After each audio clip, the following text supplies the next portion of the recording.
Muchos han sido y son los investigadores, estudiosos y amantes de la ciudadela de Jaca, sobre todo en la época moderna. Hablaremos hoy precisamente de la investigación histórica, pero les propongo que me acompañen en el tiempo y en el espacio para conocer un hecho histórico muy importante y hasta hace muy poco tiempo también un gran desconocido, los últimos de Filipinas. Conoceremos a Miguel Leiva Ramírez, coautor del libro Los últimos de Filipinas, mito y realidad del sitio de Baler.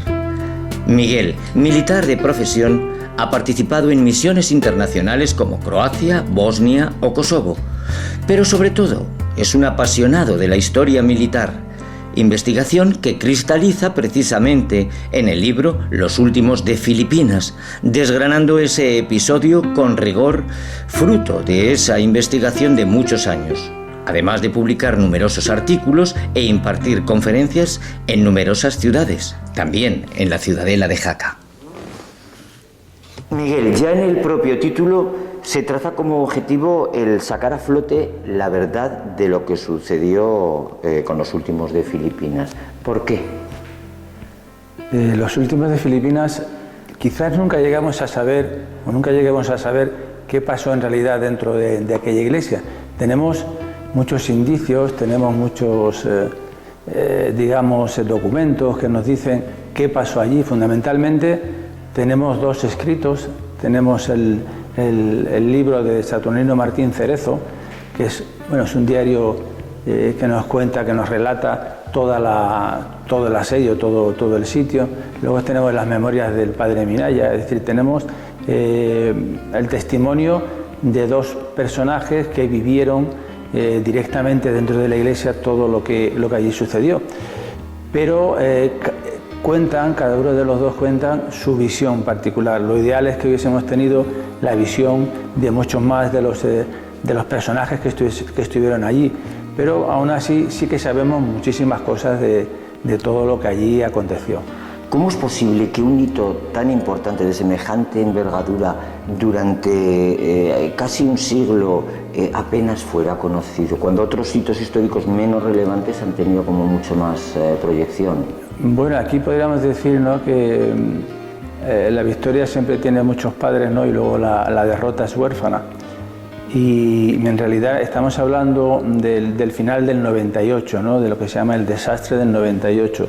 Entonces, como que hemos querido olvidar muchas cosas de las que pasaron allí. Y que es el broche final de nuestro imperio, pues debería tenerse más en cuenta, debería recordarse por la magnitud, por la gesta heroica que estos hombres realizaron. ¿Cuándo, cómo y por qué llega a su vida esta historia? ¿Cuándo salta la chispa en la vida de Miguel Leiva? Pues yo estaba destinado en la Brigada de Sanidad, y el acuartelamiento en el que yo estaba en Mislata. El acuartelamiento donde yo estaba se le puso el nombre Vigil de Quiñones, acuartelamiento Vigil de Quiñones. Entonces mi jefe pues me dijo: oye, Miguel, mira a ver algo sobre Vigil de Quiñones y nos cuentas algo de su vida, algo de su semblanza. Y entonces, a través de investigar sobre la biografía de Vigil de Quiñones, que fue el médico del destacamento, a partir de aquí empecé a conocer la gesta de Baler y me enganchó.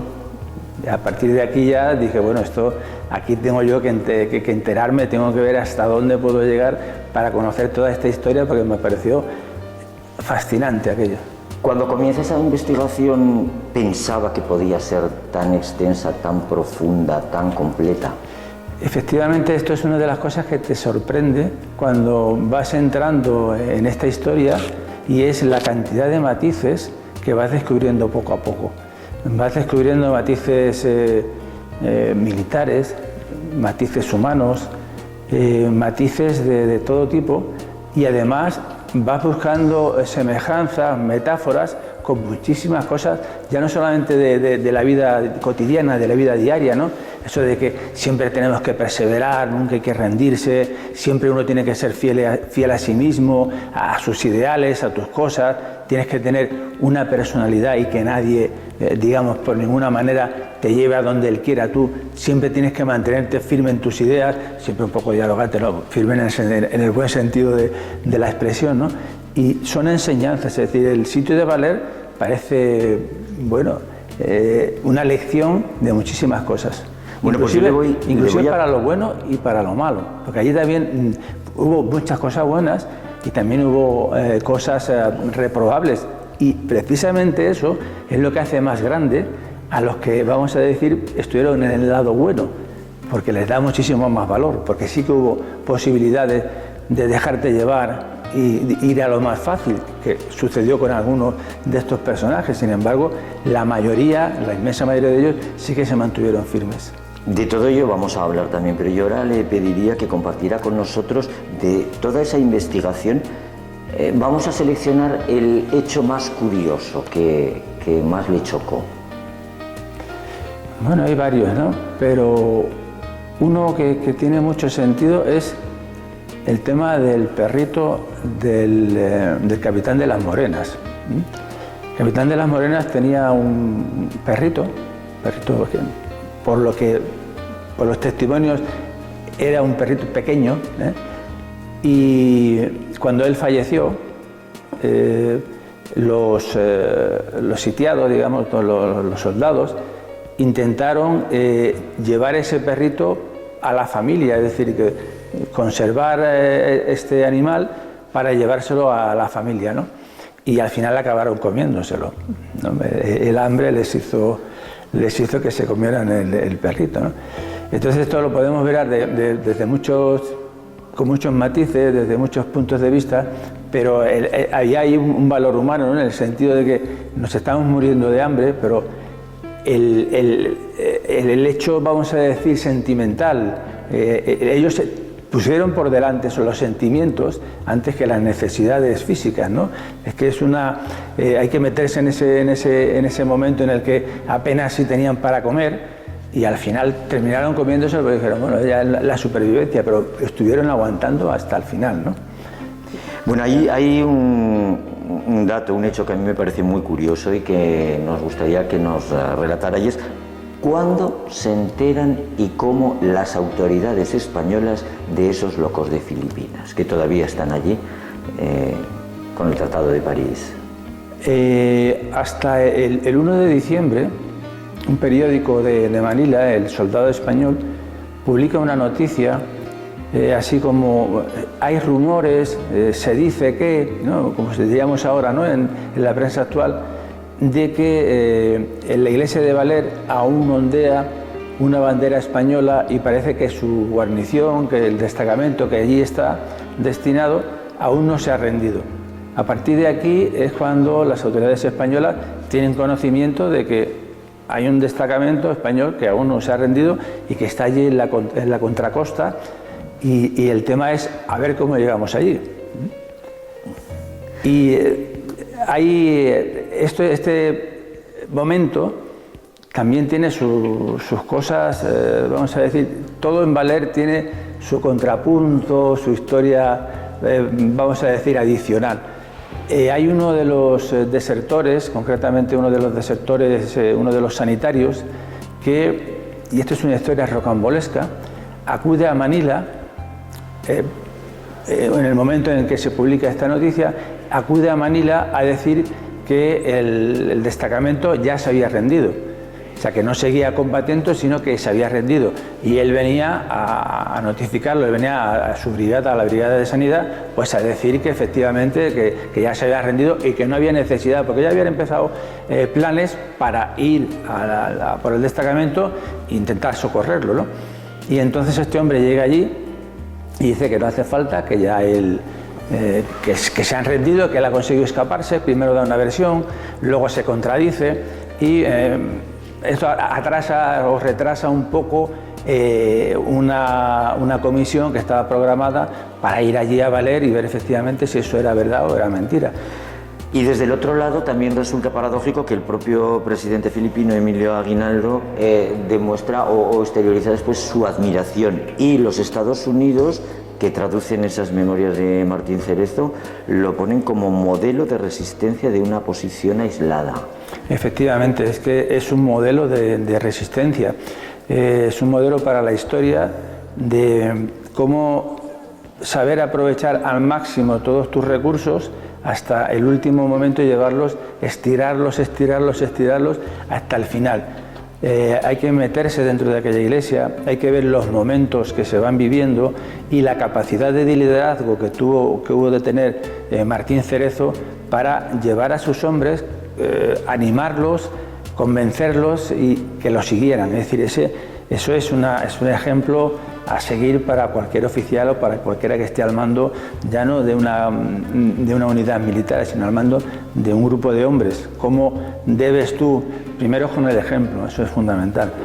Después con la convicción que tienes que dar de que de alguna manera no dominas la situación, pero sí controlas y sabes en cada momento cómo actuar. Y la verdad es que Martín Cerezo supo en cada momento dar la respuesta adecuada a lo que se necesitaba.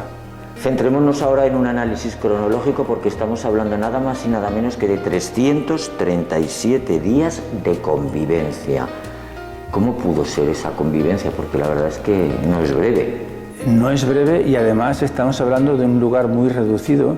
Prácticamente convivían, en principio entraron en la iglesia 54 hombres y en un espacio de 30 por 10, 300 metros cuadrados, en los que había una gran cantidad de víveres. Había pues así 125 sacos entre garbanzos, habichuelas, 60 cabanes de arroz, que son casi 2.000 kilos. Es decir, había muchísima comida. Tocino, había 600 kilos de tocino, tocino casi podrido. Es decir, ahí había un olor nauseabundo. Imaginemos las moscas.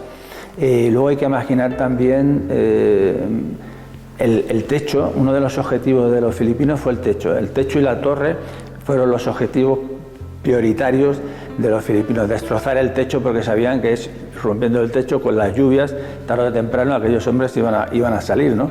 El suelo era prácticamente barro. Cuando llovía, caía el mismo agua que caía en el exterior, prácticamente caía dentro de la iglesia. Es decir, la convivencia tuvo que ser francamente muy difícil. Luego 54 personas con el tiempo van falleciendo, ¿no? ¿Cómo vas viendo que van falleciendo tus compañeros, tus amigos, del que has tenido al lado, con el que has intimado un poco más? Ves que una mañana ya no lo encuentras porque ha fallecido de una enfermedad terrible como el beriberio, como la disentería. Todas esas cosas van marcando, van minando. Y bueno, yo creo que es un ejemplo, además, de cómo convivir, cómo compartir y cómo respetar. Y se tuvieron que respetar unos a otros. El espacio, ese metro cuadrado que cada uno necesitamos. Bueno, un metro cuadrado es muy poco, ¿no? Pero como mínimo tenemos un metro cuadrado en el que tenemos esa privacidad. Eso hubo de respetarse entre ellos, porque además luego se cruzan cartas, se ve que compartieron una experiencia y luego eran otros tiempos, ¿no? No había, en aquellos tiempos uno se comunicaba con otro a través de una carta, ¿no? Una misiva. Era como te relacionabas, no había un teléfono, no había otro tipo de comunicación, con lo cual de vez en cuando se escribía una carta. No coincidieron, no volvieron ya a coincidir, se encontraron 2, 3, pero no coincidieron todos juntos, ¿no? Hoy en día se hubiera hecho una comida, se hubiera hecho una cena, una reunión, pero en aquellos tiempos no, las comunicaciones eran más complicadas y ellos no se volvieron a ver. Pero en definitiva sí que, respondiendo a tu pregunta, la convivencia tuvo que ser muy complicada, pero además ahí nacería esa complicidad, eso de vamos a resistir, yo te apoyo, hoy yo caigo, yo tengo un momento de debilidad, tú me apoyas, al día siguiente soy yo el que te animo. Es decir, todo ese tipo de cosas se tuvieron que dar allí y efectivamente demuestran hasta qué punto hubo unión y hubo camaradería y hubo compañerismo, porque no es fácil convivir 54 personas en un sitio tan cerrado. Bueno, muy poquitas bajas, 2, 3, sin embargo ellos causaron 700 bajas. ¿Cómo es eso posible? Hay muchas explicaciones. Bueno, muchas explicaciones. Hay cosas que sí podemos decir que pudieron influir. La iglesia en realidad era una fortaleza. Ellos prepararon la iglesia de manera que era casi imposible acceder a la iglesia. De manera, luego las ventanas estaban situadas aproximadamente a unos 3 metros. Con lo cual, los fallecidos que hubo por impacto de bala, que fueron dos rebotes, no fueron un impacto directo. Entonces, lo fundamental era, primero, la fortaleza, es decir, estaban muy bien protegidos, y eran soldados muy preparados, o sea, tenían una preparación, ciertas habilidades que demostraron allí, o sea, no eran soldados bisoños, soldados que pobrecitos, que los mandaron allí, ¿no? Ellos ya tenían una experiencia en combate, casi todos, y 12 de ellos, 13 concretamente, ya habían estado dentro de aquella iglesia sitiados anteriormente, o sea que para 13 de ellos era la segunda vez que estaban dentro de aquella iglesia. Hay algo que nos ha resultado muy curioso, y es que yo creo que sería un poco los preliminares de lo que hoy es ya más conocido, que es la guerra psicológica, y esta se hace a través de hacerles ruidos, tentaciones carnales delante. ¿Cómo es esto? Los sitiadores intentaron todos los medios posibles de guerra psicológica. Es muy usual, sobre todo en Filipinas, ellos utilizaban una especie como de gritos, imitación de animales, gritaban, cantaban, tocaban la corneta en diferentes sitios para que pensaran que eran más unidades las que venían, que un ataque, ¿no? Simulaban un ataque, es decir, intentaron todo tipo de argucias para desmoralizar a esta gente, pero ya al final ellos se lo tomaban como a broma.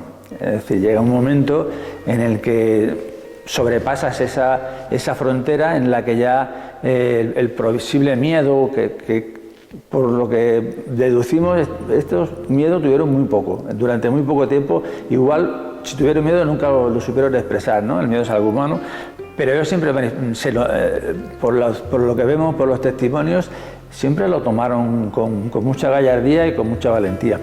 Y toda esta guerra psicológica, al final lo que les sirvió fue para reforzarse ellos más, ¿no? Una vez que consigues, que saltas ese momento en el que ya no es que todo te da igual, sino que ya lo empiezas a ver más cotidiano, ellos se reforzaron. Esa guerra psicológica no tuvo mucho impacto en estos hombres. Desertores hubo, a ver los haylos, y no sé, ¿cómo fue el papel? Yo me imagino de los desertores fuera de la iglesia diciéndoles de poner las armas.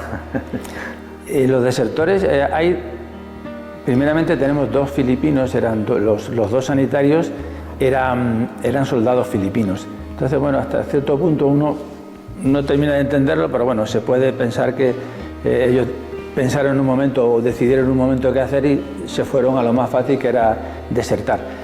Y luego el perfil de los otros desertores, concretamente 2 de ellos, eran expresidiarios, es decir, a las guerras de ultramar se llevaron mucha gente que estaba en las cárceles y se fueron allí para condonar un poco la pena que tenían, con lo cual eso fueron un problema durante la guerra, tanto en Cuba como en Filipinas. Este tipo de perfil de personas que eran esos presidiarios y se fueron allí al frente a combatir, pues muchos de los desertores tenían este perfil. ¿Hay datos o conocimiento de cómo fue la vida de esos hombres después cuando llegaron a España? Sí, tenemos muchísimos datos, y lo más reseñable es que eran personas con un alto valor moral, con lo que llamamos un civismo. Demostraron todos, o sea, no sino todos los testimonios que vemos de los supervivientes fueron personas modélicas en la sociedad donde se desenvolvieron después. O sea, que no solamente fueron héroes y dieron una alta, digamos, calidad, un alto prestigio militar, ¿no? Sino que después en su vida civil, porque casi todos hubo algunos que fueron carabineros, otros hubo policías, hubo carteros, hubo de todo. Cada uno en el papel que les tocó jugar fueron modelos en su trabajo y modelos en sus pueblos. Entre usted y yo, ¿de verdad que nunca llegó la noticia? Nunca lo sabremos, nunca lo sabremos. Yo creo que si llegó, nunca lo sabremos, porque hablamos siempre de las hipótesis, yo creo que ellos nunca llegaron a creerse de verdad que aquello pudo ser tan rápido, que en meses, casi en semanas, perdimos el control del archipiélago, no solamente de Filipinas, sino de Cuba. Ellos allí dentro fueron a lo mejor conscientes de que algo gordo estaba pasando, pero no, si me permites la expresión, no tan gordo. Y quizás, igual si los supieron, no quisieron creer eso, o sea, se protegieron diciendo, esto es mentira. Era una manera, además, psicológica. La primera reacción ante cualquier desgracia, ¿cuál es? La negación. Eso es algo humano, ¿no? Pues entre ellos creo que también algo de esto sucedió. Y quizás si lo supieron, o si llegaron nunca pensaron que fue de tanta magnitud, ni tan rápido. Y si yo le pregunto a Miguel Leiva, que extrapolando, aparte de esa investigación, de ese libro maravilloso, de haber sido asesor histórico en la película, no sé, ¿cómo los ve? ¿Héroes, inconscientes, engañados? Sin ninguna duda, no tengo la más mínima duda, fueron unos héroes, y quizás dentro de la historia de España, unos héroes. Hay muchísimos héroes en la historia española, ¿no? Muchísimos, muchísimos. Pero estos son de los que lucharon por sus ideales, los que lucharon por una forma de ser, una impronta que tiene el soldado español, ¿no? Y estos son unos de los mejores representantes, hay muchísimos, pero ellos son uno de estos, de los mejores representantes de lo mejor del soldado español. Miguel ha venido a Jaca para impartir una interesantísima conferencia bajo el título Los últimos de Filipinas, mito y realidad del sitio de Valer. Tenemos que decir que esta entrevista se está grabando después de esa conferencia, que ha sido un éxito absoluto y rotundo de afluencia, y que además la gente pues la valora muy positivamente. Pero bueno, una pregunta que aparece siempre en nuestro cuestionario, ¿qué sentimiento, qué le produjo ver la ciudadela de Jaca? Pues sinceramente, cuando es como un rictus, ¿no? Entras por este pasillo, ¿no? Que haces esa curva, ya te rodeas de piedra y es como das un salto en el tiempo. O sea, te retrocedes al siglo XVI y te estás viendo que estás entrando un poco, ¿no?, en una parte de la historia, y además tiene la ciudadela tiene ese sabor antiguo, ¿no? Ese sabor a lo que te da la piedra, y estás como en otro momento y te vas imaginando. Yo cuando entraba me imaginaba, bueno, cuánta gente, parece algo infantil, ¿no? Cuánta gente ha entrado por aquí, cuánta gente ha vivido dentro de estas paredes y cuántas otras historias habrán tenido lugar aquí, ¿no? Además que esto fue hasta un campo de concentración, ¿no? Según he leído, o sea que la ciudadela habrá tenido historias también de todo tipo, ¿no? 500 años de historia nos avalan. Pues esta es su semblanza, y muchísimas gracias, Miguel Leiva. Muchas gracias a vosotros.